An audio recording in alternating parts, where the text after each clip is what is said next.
Muy buenos días a todos los oyentes de Radio Renacer España y buenos días también a todos aquellos que nos escuchan a través de nuestro canal de YouTube de la Iglesia Renacer Evangelista Internacional. Iniciamos una vez más nuestro programa Buenos días Señor, este tiempo devocional que hacemos cada día para meditar en la palabra de Dios, para inquirir, para recibir de parte de nuestro Padre Dios esa palabra que nos afirma, que nos fortalece, que nos establece, que nos llena de gozo y que sobre todo nos hace crecer para salvación. Yo quiero invitarles a que dispongamos el corazón en este tiempo para recibir esta palabra, para recibir estas enseñanzas. Y también antes de abrir nuestras Biblias, quiero invitarles a que escuchen este audio hasta el final, a que se dispongan a escuchar este audio hasta el final, a que le den me gusta a este contenido, a que lo compartan con otras personas, a que se suscriban al canal, a los que están escuchando en la plataforma de YouTube, y que le den clic a la campanita para que así estén avisados cuando haya un nuevo contenido. Quiero invitarles a que abramos nuestras Biblias en Isaías capítulo 22. Continúa entonces, hemos venido estudiando en los capítulos anteriores una serie de profecías que Dios da para pueblos extranjeros, para Babilonia, para Siria, para Etiopía, para Egipto. En otras palabras, pues Dios está hablándole a las naciones que están alrededor de Jerusalén. Pero ahora le toca a Jerusalén. Ahora, a veces pensamos que todo era culpa de los demás, pero ahora Dios mira hacia su propio pueblo, hacia su propia nación. Eso es como cuando hay una mamá que tiene muchos hijos y empieza a reñirle o a regañar a cada uno de sus hijos, y el que no hizo nada pues también lleva del arrume. Y aquí también hay una palabra para la misma ciudad de Jerusalén, para esta ciudad que Dios había escogido, la ciudad que Dios ama, pero también Dios tiene una palabra para ella en este día, y también tiene una palabra para nosotros, porque Dios nos ama, pero hay cosas que Dios quiere corregir o que Dios quiere que corrijamos en nuestras vidas. Capítulo 22 dice: profecía sobre el valle de la visión, que tienes ahora que con todos los tuyos has subido sobre los terrados. Tú, llena de alborotos, ciudad turbulenta, ciudad alegre, tus muertos no son muertos a espada ni muertos en guerra. Todos tus príncipes juntos huyeron del arco, fueron atados, todos los que en ti se hallaron, fueron atados juntamente, aunque habían huido lejos. Por esto dije: dejadme, lloraré amargamente. No os afanéis por consolarme de la destrucción de la hija de mi pueblo, porque día es de alboroto, de angustia y de confusión, de parte del Señor, Jehová de los ejércitos, en el valle de la visión, para derribar el muro y clamar al monte. Y Elam tomó al Jaba, con carros y con jinetes, y Kir sacó el escudo. Tus hermosos valles fueron llenos de carros, y los de a caballo acamparon a la puerta. Y desnudó la cubierta de Judá, y miraste en aquel día hacia la casa de armas del bosque. Visteis las brechas de la ciudad de David que se multiplicaron, y recogisteis las aguas del estanque de abajo, y contasteis las casas de Jerusalén, y derribasteis las casas para fortificar el muro.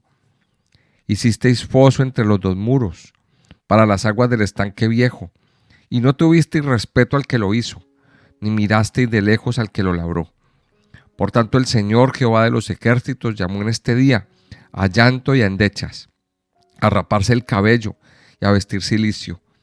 Y aquí gozo y alegría, matando vacas y degollando ovejas, comiendo carne y bebiendo vino, diciendo: comamos y bebamos, porque mañana moriremos.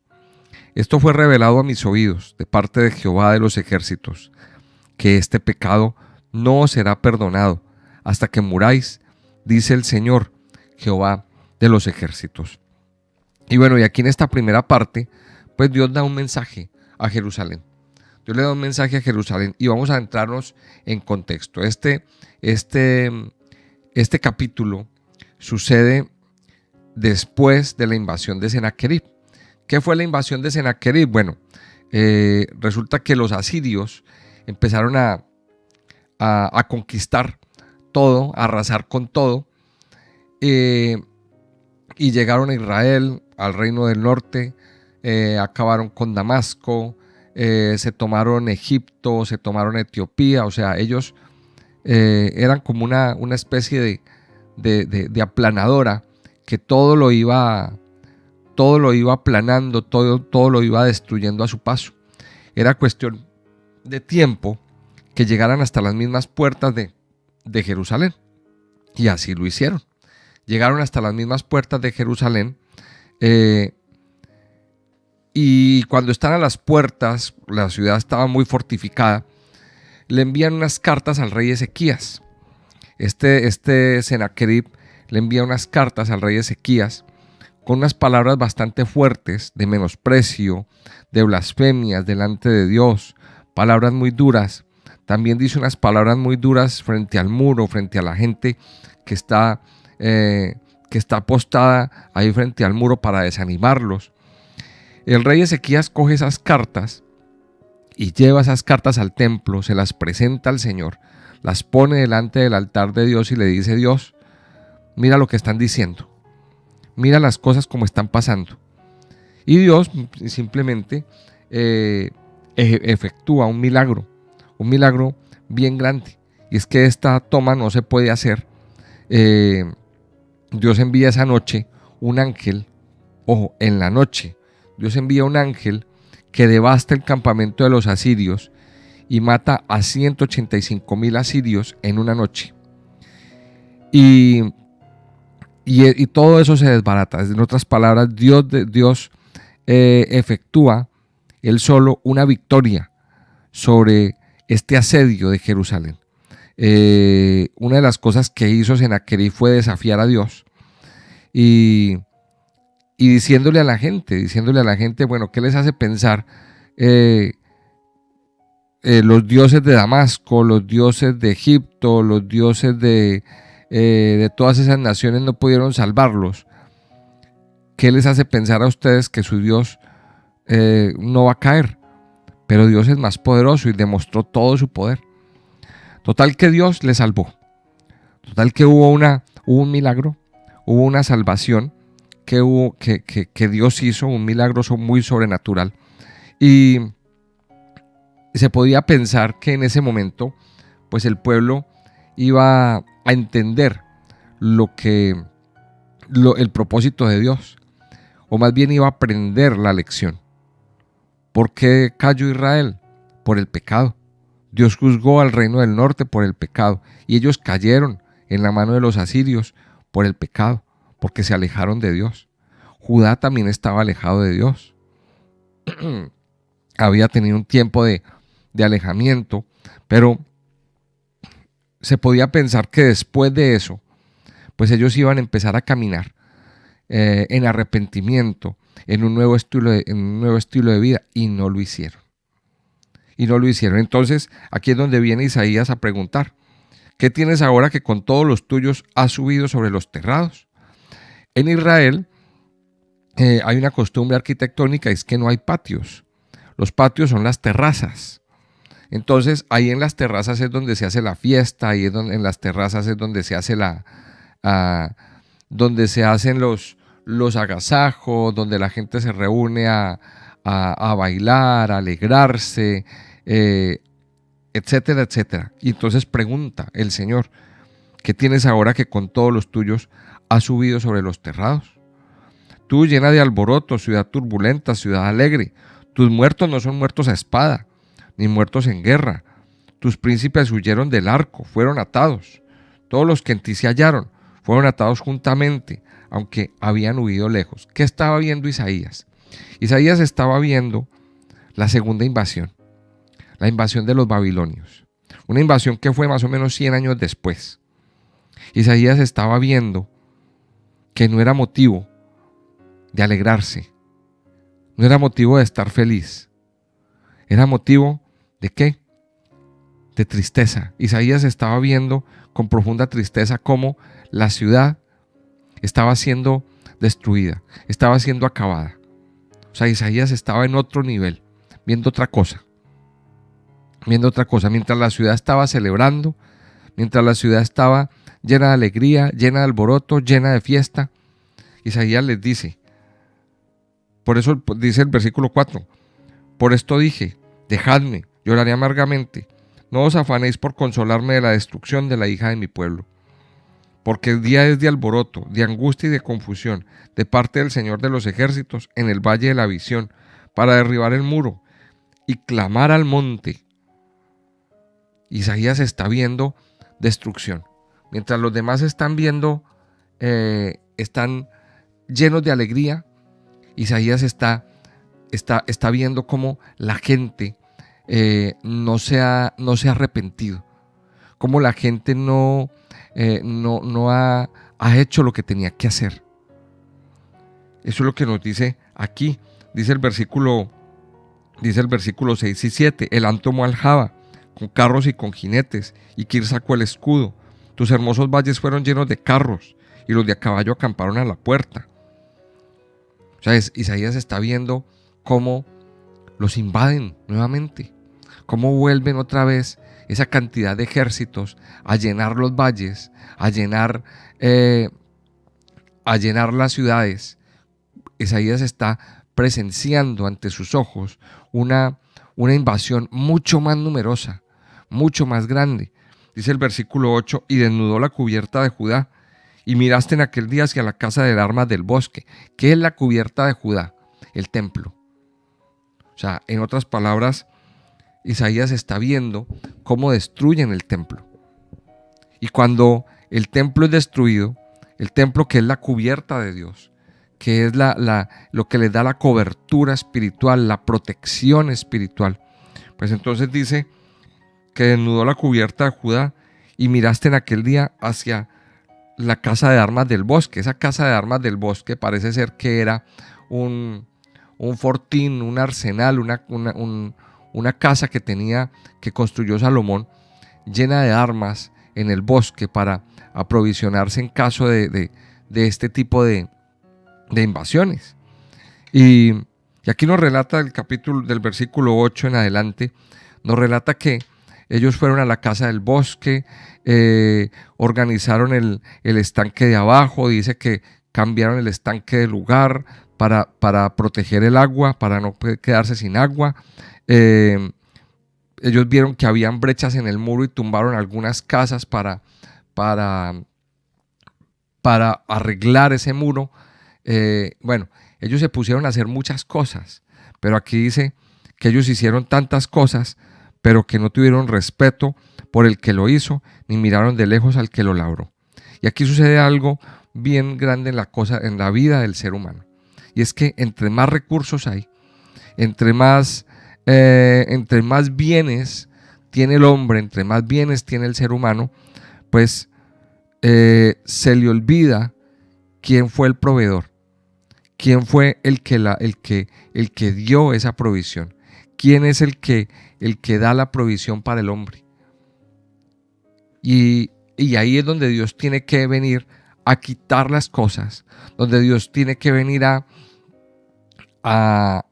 que al hombre le haga falta esos recursos, esos bienes materiales para poder que entienda que Dios es su proveedor. Qué triste, ¿verdad? Mire, lo que estamos viendo aquí en este capítulo es simplemente la tristeza del profeta Isaías, de ver cómo Dios les dio una oportunidad, Dios les dio una salvación al pueblo de Israel y no, al pueblo de Judá, y no aprovecharon esa oportunidad. ¿Cuántas veces hemos visto personas, incluso a nosotros mismos nos ha pasado, hemos visto personas que han estado al borde de la misma muerte, con un pie en el hoyo, con un pie en el hueco, con un pie en la tumba, y Dios los salva? Dios les hace un milagro, Dios los levanta, pero siguen igual, no se arrepienten. Siguen jijiji, jajaja, en la fiesta, en el festejo, en la barbacoa. ¿Qué es lo que dice ahí? Cuando debería ser motivo de dolor, motivo de arrepentimiento, motivo de caminar con Dios, motivo de cambiar el estilo de vida, de cambiar su manera de pensar, de cambiar su manera de caminar con Dios, que fue el que le hizo el milagro, que fue el que le hizo ese bien sobrenatural.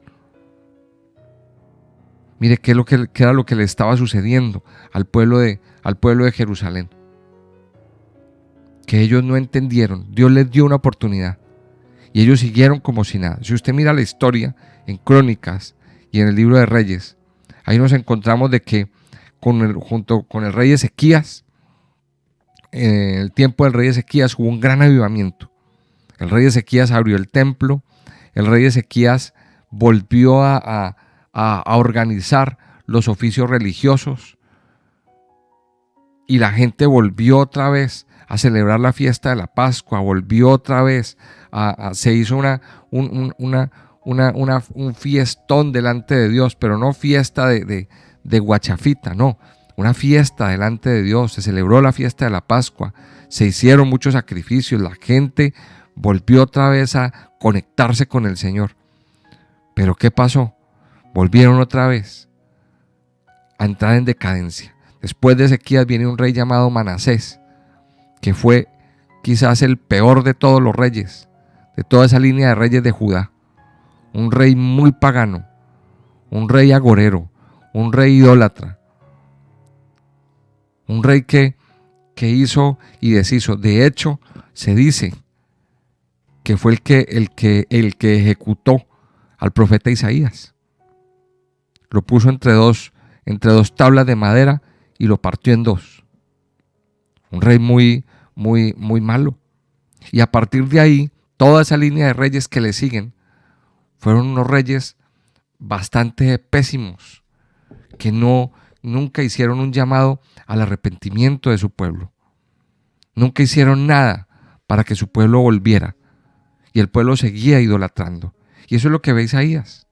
Eso es lo que ve Isaías. Entonces dice aquí algo que me llama la atención. En el versículo 12. Por tanto, el Señor Jehová de los ejércitos llamó en este día a llanto y a endechas, a raparse el cabello y a vestir cilicio. O sea, tiempo de arrepentimiento. Pero mire lo que dice el verso 13. Y he aquí, gozo y alegría, matando vacas y degollando ovejas, comiendo carne y bebiendo vino, diciendo, comamos y bebamos, porque mañana moriremos. Cuando era tiempo de arrepentimiento, la gente siguió regocijándose. La gente siguió alegrándose, haciendo fiesta, regocijándose en medio de su pecado, regocijándose en medio de su mala vida, regocijándose en medio de ese mal vivir. Entonces, ¿qué dice Dios? Dice, esto fue revelado a mis oídos de parte de Jehová de los ejércitos, que este pecado no os será perdonado hasta que muráis. Dice el Señor Jehová de los ejércitos. Cualquier persona puede decir, pero, no, Dios tiene misericordia. ¿Cómo que el pecado no puede ser perdonado? Mire, yo les voy a explicar algo. Dios perdona a aquel que se arrepiente. Eso es así de sencillo. Dios perdona el pecado a aquel que tiene un arrepentimiento verdadero. Pero el que no se arrepiente, lo que le espera es el juicio. Eso es así de simple. Donde hay arrepentimiento, hay perdón. Y hay misericordia de parte de Dios. Donde hay arrepentimiento verdadero. Pero donde no hay arrepentimiento, viene el juicio. Viene el juicio. Y es duro, es doloroso, es fuerte. Es fuerte. Pero aquí Dios lo dice. Este pecado no os será perdonado hasta que muráis, dice el Señor, Jehová de los ejércitos. El mensaje de esta primera parte es: aproveche esta oportunidad que el Señor está dando. Quizá no tenga otra, A lo mejor no tenga otra. Aproveche esta oportunidad. Porque a lo mejor vendrán tiempos de dolor, vendrán tiempos duros, tiempos difíciles. Y esto lo estamos diciendo, mire, lo decía el profeta Isaías y lo vienen diciendo muchos siervos. Se aproximan tiempos difíciles, tiempos de crisis fuertes, muy fuertes. ¿Y usted qué va a hacer? ¿Va a seguir de fiesta? ¿Va a seguir en el jolgorio? ¿Va a seguir como si nada pasara? Es tiempo de arrepentimiento, mis amados. Es tiempo de volver los ojos al Señor y arrepentirnos del pecado y empezar a mirar al Señor. La segunda parte del pasaje de este capítulo 22 es bien singular. Dice en el versículo 15, Jehová de los ejércitos dice así: ve, entra a este tesorero, a Sebna, el mayordomo, y dile: ¿qué tienes tú aquí? ¿O a quién tienes aquí, que labraste aquí sepulcro para ti, como el que en lugar alto labra su sepultura, o el que esculpe para sí morada en una peña? He aquí que Jehová te transportará en duro cautiverio, y de cierto te cubrirá el rostro. Te echará a rodar con ímpetu como a bola por tierra extensa. Allá morirás, y allá estarán los carros de tu gloria, oh vergüenza de la casa de tu Señor. Y te arrojaré de tu lugar, y de tu puesto te empujaré. En aquel día llamaré a mi siervo Eliaquim, hijo de Hilcías, y lo vestiré de tus vestiduras, ceñiré de tu talabarte, y entregaré en sus manos tu potestad, y será padre al morador de Jerusalén y a la casa de Judá. Y pondré la llave de la casa de David sobre su hombro, y abrirá y nadie cerrará, cerrará y nadie abrirá. Y lo hincaré como clavo en lugar firme, y será por asiento de honra a la casa de su padre. Colgarán de él toda la honra de la casa de su padre, los hijos y los nietos, todos los vasos menores, desde las tazas hasta toda clase de jarros. En aquel día, dice Jehová de los ejércitos, el clavo hincado en lugar firme será quitado, será quebrado y caerá, y la carga que sobre él se puso se echará a perder, porque Jehová habló. Entonces aquí en esta segunda parte el Señor está hablando de dos personajes, de Sebna y de Eliaquim. Y los está comparando. Sebna, ¿quiénes eran ellos, esos personajes? Pues estos personajes pertenecían a la corte de Ezequías. Eran unas personas que pertenecían al grupo de concejales, digámoslo así, de personas de las que se rodeaba Ezequías en su administración. Y habían dos: Sebna, que era el mayordomo. ¿Y qué pasó con Sebna? Pues Sebna se ensoberbeció, según lo que nos cuenta aquí estos versículos del 16 al 18. Sebna se ensoberbeció, y fue tanta su soberbia, fue tanta su altivez, fue tanto el problema que tenía, que se hizo un sepulcro en un lugar alto, en un lugar muy lujoso. Pensemos en esto: ¿quiénes se hacían sepulcros en lugares lujosos? Pues las personas de más renombre, por ejemplo, los faraones de Egipto. Esas pirámides que usted conoce en el Cairo, en Egipto, son tumbas. Y esas tumbas estaban llenas de lujos. Ahí se enterraba el faraón con toda su corte, con todas sus riquezas, con todo su oro. Era una cosa bastante exagerada. El rey Herodes se mandó a construir una tumba también. Se mandó a construir una tumba en un lugar alto. Y esas tumbas quedan pues ahí como para que ellos digan: aquí yace un grande, una persona de extremado renombre. ¿Quién era Sebna? Sebna era un simple mayordomo, pero fue tanta su altivez, fue tanto su orgullo, que se mandó construir una tumba, algo extrafalaria, digámoslo así, para que cuando se muriera, pues todo el mundo lo reconociera. O sea, mira hasta dónde llega el orgullo de una persona. Y una persona orgullosa, una persona altiva, el Señor viene y derriba su altivez y derriba su orgullo. Y eso fue lo que pasó. Dice aquí que aquí vino un juicio sobre Semna. Ahora, también dicen los estudiosos que Semna era un traidor de la corte, que este hombre Semna parece ser que hay muchas evidencias que dicen que este hombre estaba aliado con los asirios, o sea, estaba de parte del enemigo, y Dios eso todo lo ve.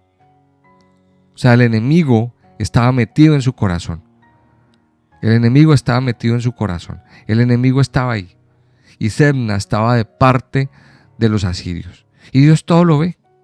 Dios todo lo ve. Imagínense el rey que quería hacer las cosas bien, que quería hacer las cosas rectas delante de Dios. Tenía el enemigo metido en su casa. Tenía el enemigo metido en su corte. Pero Dios todo lo ve. ¿Y qué dice el Señor? Tú vas a caer. Semna, tú vas a caer. Y entonces escoge a otro, dice el versículo 19, y te arrojaré de tu lugar y de tu puesto te empujaré.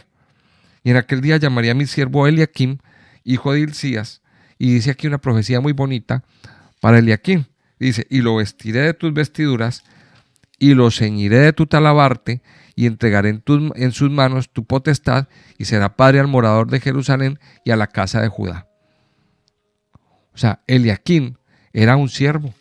Eliaquim era una persona muy humilde que fue elevado al estatus de administrador de la casa, de mayordomo de la casa.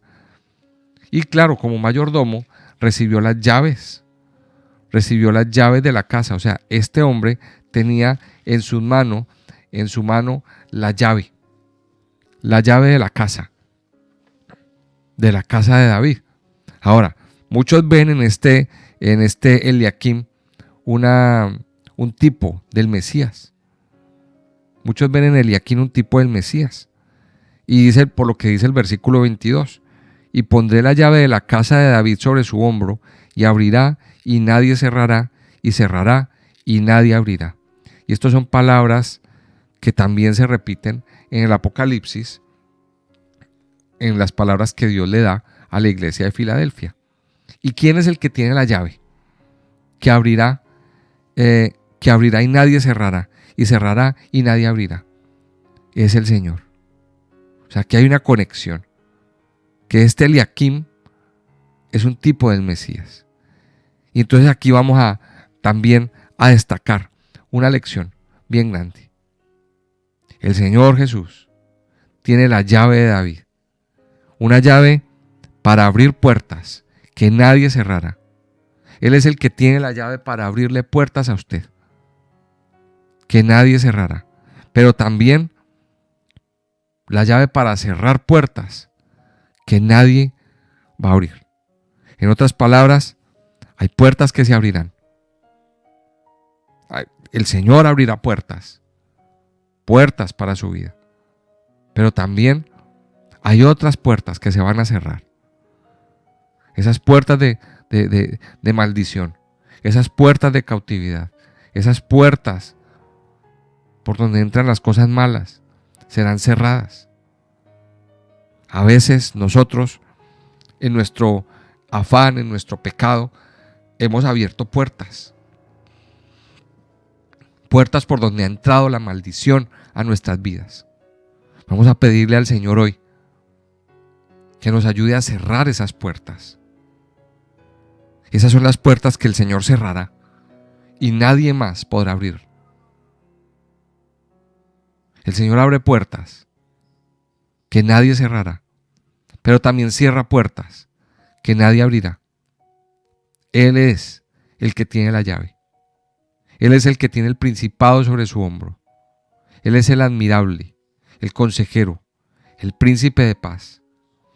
Después aquí en el versículo 23 dice, y lo hincaré como clavo en lugar firme, y será por asiento de honra a la casa de su padre. Yo no sé si a usted le ha pasado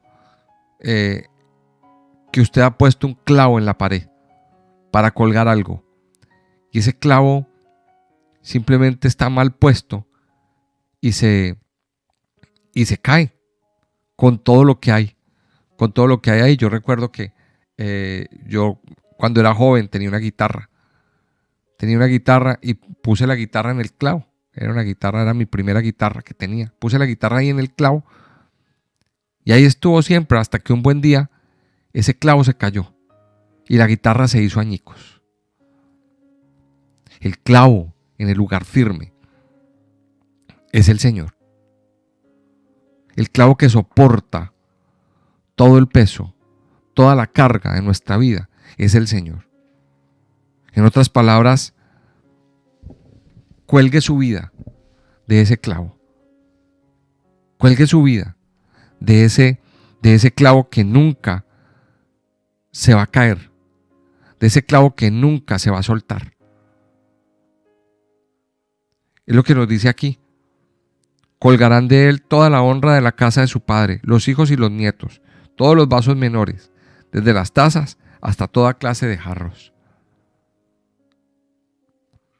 Ahora, según lo que nos dice el verso 25, más adelante Eliaquín falló también. Porque nos dice, en aquel día, dice Jehová de los ejércitos, el clavo hincado en lugar firme será quitado, será quebrado y caerá, y la carga que sobre él se puso se echará a perder, porque Jehová habló. También esto nos habla, este pasaje, esta última parte del pasaje nos habla del desempeño del buen siervo. Y esto me hace recordar de lo que dice Mateo 25, 23. Mateo 25, 23, el Señor está dando la parábola de los talentos. Y el Señor le dice, su Señor le dijo, bien, buen siervo y fiel, sobre poco has sido fiel, sobre mucho te pondré. Entra en el gozo de tu Señor.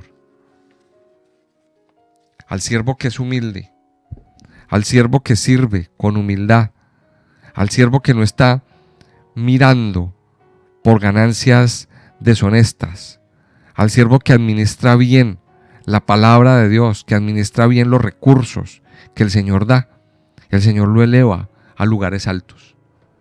Pero el que no es fiel, el que no tiene fidelidad en su corazón, sino que actúa con orgullo, con altivez, con soberbia en su vida, Dios lo tira por tierra.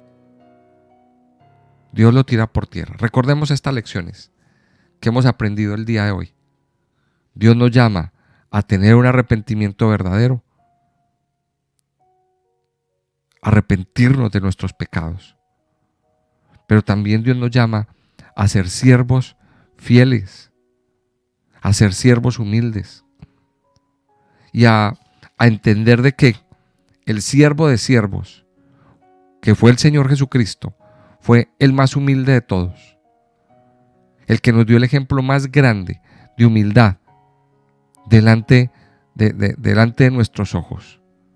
Él es el que tiene la llave para abrir puertas que nadie puede cerrar. Y Él es el que tiene la llave para cerrar puertas que nadie puede abrir. Yo quiero invitarles a que terminemos este tiempo en oración y clamor delante del Padre. Padre Santo y poderoso, yo te doy gracias. Muchas gracias te damos en esta mañana por tu amor, por tu misericordia, por tu bondad y fidelidad sobre nuestras vidas, sobre nuestros corazones. En esta mañana, Señor, nos acercamos a ti para adorarte, para bendecirte y exaltarte, Señor, para darte a ti toda la gloria y toda la honra, y sobre todo, Señor, para reconocer tu grandeza, para reconocer tu poder, para reconocer, Señor, tu gran misericordia y tu gran amor, para reconocer que tú eres Dios, santo, grande, poderoso, fuerte, eterno. Padre Santo, en esta mañana venimos a reconocer que hemos pecado, que hemos fallado delante de ti, Señor. Venimos, Señor, a reconocer que en muchas cosas, Señor, no hemos actuado bien, que en muchas cosas no hemos hecho tu voluntad, no hemos cumplido con tu voluntad, Señor. y te pedimos perdón. Te pedimos que hoy nos limpies, que hoy, Señor, nos renueves, que hoy nos restaures, que hoy hagas algo nuevo en nuestro interior. Perdónanos, Señor, si en lugar de tiempo de arrepentimiento, nuestro corazón se ha inclinado por fiesta, por alegría, por gozo, por jolgorio, y se nos ha olvidado quién fue el que nos dio toda esta salvación tan grande. Ayúdanos cada día, Señor, a recordarlo. Ayúdanos cada día a entenderlo. Ayúdanos cada día, Señor, a ser esos siervos fieles, esos siervos útiles. Ayúdanos cada día, Señor, a ser esos siervos que se humillan delante de ti, que se humillan delante de tu presencia. Así como tú, Señor Jesús, te humillaste hasta lo sumo, hasta la muerte y muerte de cruz, para darnos vida. Ayúdanos, Padre, hoy a entender de que tú eres el que tiene la llave para abrir puertas que nadie puede cerrar. De que tú hoy, Señor, abrirás puertas que nadie puede cerrar, pero también cerrarás puertas que nadie va a abrir, Señor. Porque tú tienes el poder, porque tienes la llave en tu mano, Señor. Padre, yo te doy gracias por tu perdón, por tu misericordia, por tu bondad, Señor, por tu fidelidad sobre nuestras vidas, sobre nuestros corazones. Ayúdanos, Señor, a mirarte a ti. Ayúdanos cada día a estar en tu presencia, a deleitarnos en ti, a deleitarnos en tu amor, a deleitarnos, Padre, en tu misericordia, en tu bondad y en tu fidelidad, Señor. Te alabamos, Señor, y te bendecimos en el nombre de Jesús. Amén y amén.